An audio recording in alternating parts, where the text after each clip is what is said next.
Sometimes the most dangerous moments begin when everything seems still. In Los Angeles, a man barricaded himself inside a quiet neighborhood home, high, armed, and on edge. In Louisville, a masked man opened a car door. I tried to go back to him. I told him, fuck up, he just tried to decide. I mean, it's like... And walked straight into the line of fire. 2 cities, 2 confrontations, each over in seconds, each with one question. Could it have ended differently? March 16th. Yes, we just hide. It's like that. I mean, if it's his BB gun and he owns it, and he's not... 2021, Los Angeles, California, 12:15 p.m. A routine patrol call turned into a full-blown crisis. What's his name? Jorge Cerda. Officers from the LAPD Southwest Division were dispatched to the 1000 block of West 21st Street after reports came in of an assault. This is Officer signed with LAPD. Are you okay?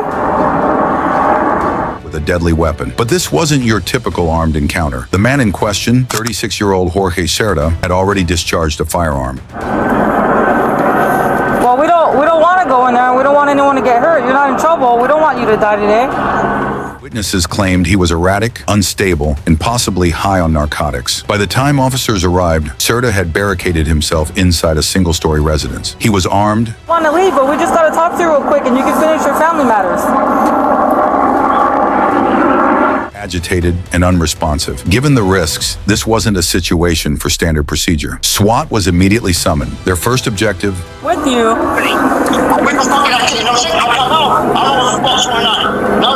Contain the zone. Streets were blocked off. Power to some homes was cut. Residents living within the perimeter were evacuated, quietly but urgently. Can you come out and talk to us? Oh, man, you guys don't want the money. What's that?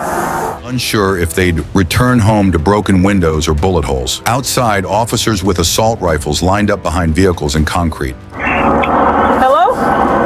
Yeah. Hey, come out and talk to us. So we promise. Inside, Cerda stayed silent. No response, no movement, no surrender. Crisis negotiators attempted contact for hours. They used bullhorns, phones, repetitive calls for peace. And they're concerned. So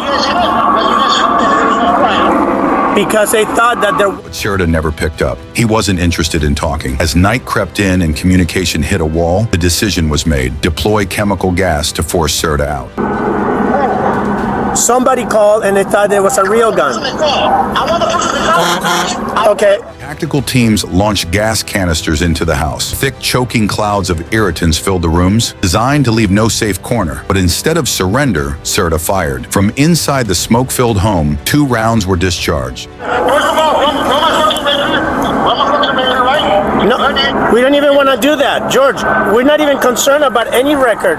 One of them struck SWAT Officer Rodney Williams in the face. The other hit his chest, only stopped by the ballistic vest he wore. Despite the injury, The house and we're leaving. That's it. I promise you. Okay, yeah. But the longer we're here, it gets worse. So chaos didn't end there. Cerda emerged moments later. His face appeared through the lingering haze. In his hands, a shotgun. This wasn't a standoff anymore. Koval, I promise you, you're not going to go to jail. He does sound like he's high. He did say that he has a gun. Are you there? This was combat. LAPD officers responded instantly. An officer-involved shooting ensued. Multiple rounds echoed through the neighborhood. Put your hands up when you come out. We got to make sure you don't have anything in your hands. Sending residents diving for cover inside nearby homes. When it ended, Cerda lay mortally wounded, sprawled just feet from the doorway where it all started. Inside the home, officers recovered both a shotgun and pistol, both loaded. Cerda had been prepared for war. I'm gonna die today, so just so you guys know. My brother, that's my brother. It's her brother. Is it an air rifle or a pistol? Meanwhile, Officer Williams was rushed to a nearby trauma center, bloodied and in pain, but alive. Thanks to his gear, the round that struck his vest could have been fatal. The facial shot left lasting injuries, but doctors were able to stabilize him. It's pretty big. It's pretty big. She's saying it's a shotgun now.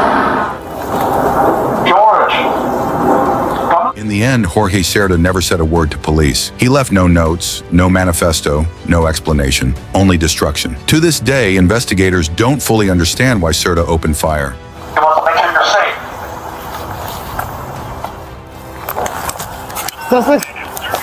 Hey, or what drove him to that breaking point. But what unfolded on that quiet March afternoon serves as a brutal reminder. Even with the best training and equipment, officers often walk into scenes where logic no longer applies. You good?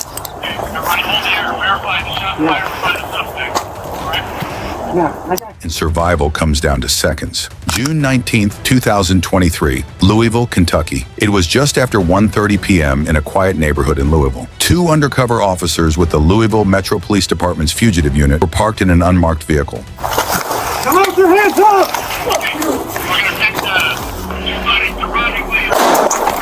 Their mission that day wasn't aggressive, it was surgical, surveillance and apprehension. They were tracking a suspect tied to a non-fatal shooting. No lights, no uniforms, no sirens. Everything was unfolding as planned. You see him? I can't see him, no. Until a new danger appeared from outside their scope. A masked man, 21-year-old Mark Jaggers Jr., approached their car on foot. He wasn't the suspect they were after. He wasn't part of the operation, and he said absolutely nothing.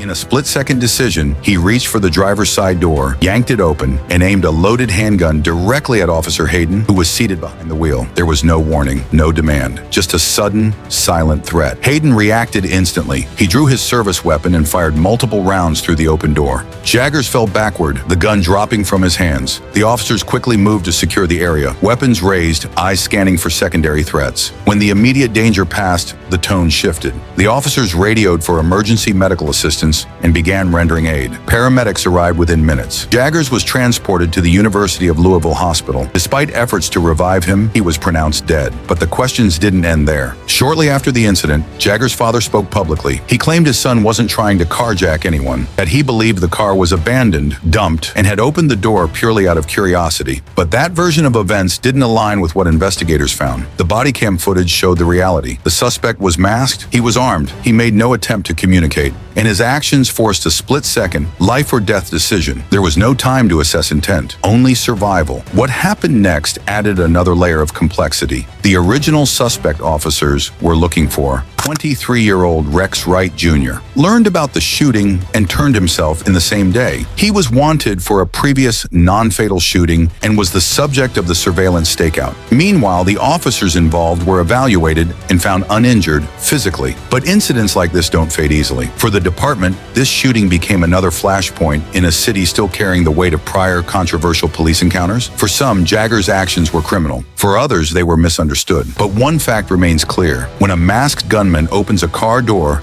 and raises a weapon at close range, officers don't get the luxury of asking questions. They act or they die. This wasn't a case about politics. It was about timing, about the single second that decides who walks away and who doesn't. In LA, officers waited hours, hoping to resolve things peacefully, only to be met with gunfire from a barricaded home. In Louisville, they had no time. A suspect they weren't watching came to them, armed, masked, and at their door. Two incidents, two very different contexts, but one shared truth. There's no time to ask why when a weapon is already drawn. When officers face life or death moments, training becomes reflex. Reflex becomes action, and every decision is judged after the smoke clears. Because on the streets, there are no rewinds, only reactions. For more breakdowns of real police encounters, subscribe and stay tuned, because what unfolds in the moment rarely makes the headline.